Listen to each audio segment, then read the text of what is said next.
Qureshi, your teacher, trainer, and a public speaker. Today I'm interacted with you students through my YouTube channel called Zappi Communication. And I'm here with yet another topic of English language, which is subject, verb, and object, means structure of sentence. आज हम बात करेंगे अंग्रेज़ी के एक बहुत ही बुनियादी उसूल के बारे में जो तमाम स्टूडेंट्स अक्सर पूछते हैं कि बेसिक कहाँ से स्टार्ट की जाए और बेसिक स्ट्रक्चर ऑफ सेंटेंस क्या होता है। और स्ट्रक्चर ऑफ सेंटेंस को अगर आप समझ लें तो आप आने वाले मुख्तलिफ एग्ज़ाम के जो ग्रामर है और उनके स्ट्रक्चर्स होते हैं, उनको बनाने का तरीका होता है, वो बहुत हद तक आप अंडरस्टैंड कर जाते हैं। स्ट्रक्चर ऑफ सेंटेंस किसी भी एक सेंटेंस का एक बिल्डिंग ब्लॉक होता है, जैसे किसी भी एक चीज़ का स्ट्रक्चर होता है, और अगर हम उस स्ट्रक्चर को स्ट्रॉन्गली बिल्ड करें तो हम एक अच्छी बुनियाद जो है डाल सकते हैं और अच्छी जो है वो रिजल्ट्स हासिल कर सकते हैं। स्ट्रक्चर ऑफ सेंटेंस को समझने के लिए आपको सिर्फ 3 चीज़ों को माइंड में रखना है, और वो 3 चीज़ें क्या हैं आप इस एक एब्रीविएशन के थ्रू अपने माइंड में उस एक कॉन्सेप्ट को रख सकते हैं, और वो एब्रीविएशन है SVO. SVO stands for subject, verb and object. दूसरा आपका एक और एब्रीविएशन है SVC, subject, verb, complement.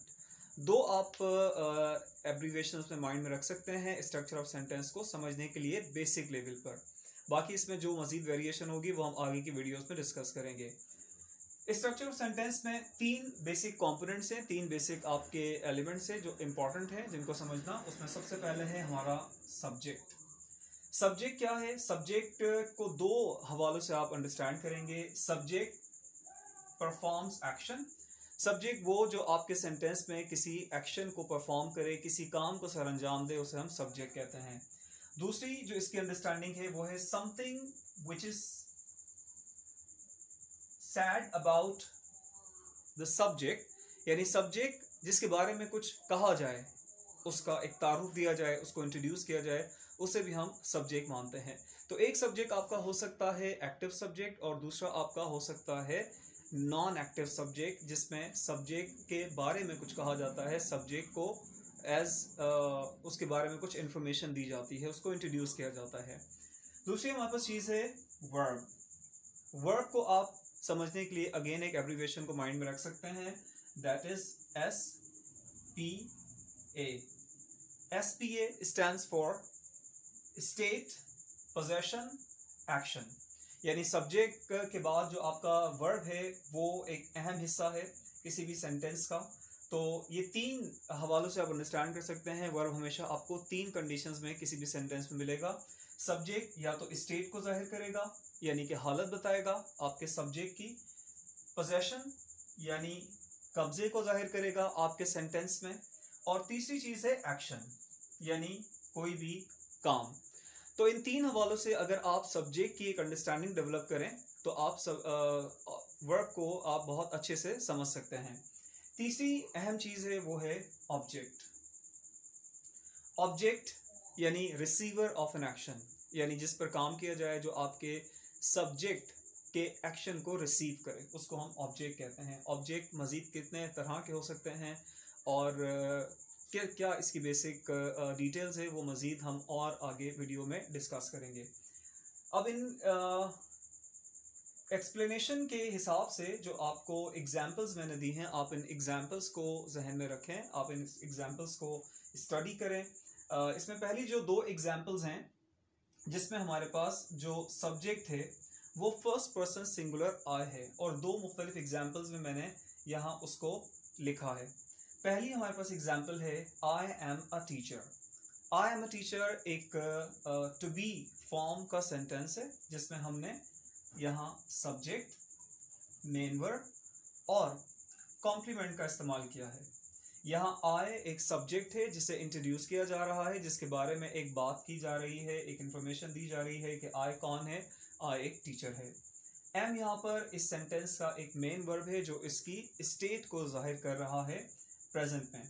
और अ टीचर यहाँ पर इस सेंटेंस का कॉम्प्लीमेंट है। कॉम्प्लीमेंट मतलब कि आपके मेन वर्ब के बाद का वो पार्ट ऑफ सेंटेंस जो आपके सेंटेंस को मायने दे और उसको मुकम्मल करे। दूसरा एग्जाम्पल है हमारे पास आई टीच इंग्लिश। यहाँ पर आई सब्जेक्ट है, टीच यहाँ पर एक्शन वर्ब है जो कि एक फिजिकल काम है, और इसके बाद यहाँ पर जो तीसरा वर्ड है वो है इंग्लिश। इंग्लिश यहाँ पर ऑब्जेक्ट है, सब्जेक्ट वर्ब ऑब्जेक्ट। ये सेंटेंस इससे मुख्तलिफ किस तरह से है कि ऊपर वाले सेंटेंस में हमने हालत की बात की और नीचे वाले सेंटेंस में हमने फिजिकल एक्शन की बात की। पढ़ाना एक फिजिकल एक्शन है। अब फिजिकल एक्शन आपका कोई भी हो सकता है, जैसे पढ़ाना, सीखना, समझना, सुनना, देखना, बोलना, चलना, खाना वगैरह, ये तमाम आपके फिजिकल एक्शंस हैं और इन्हें हम एक्शन वर्ब के तौर पे जानते हैं। वर्ब की मज़ीद क्या डिटेल्स हैं, किस तरह से वर्ब्स इस्तेमाल किया जाता है, फॉर्म्स कितनी होती हैं, काइंड्स कितनी होती हैं, रेगुलर इरेगुलर वर्ब्स क्या हैं, ये मज़ीद हम आगे की वीडियो में डिस्कस करेंगे। अब यहाँ पहले सेंटेंस में जो एक कॉन्सेप्ट था कि something is sad about the subject, तो वो यहाँ पर हमारे पास एम है पहले एग्जाम्पल में। और दूसरा जो आपको मैंने वर्ब की एक एग्जाम्पल दी थी कि I teach English means performing action. यहाँ पे सब्जेक्ट जो है वो आपका एक काम कर रहा है, एक एक्शन को परफॉर्म कर रहा है।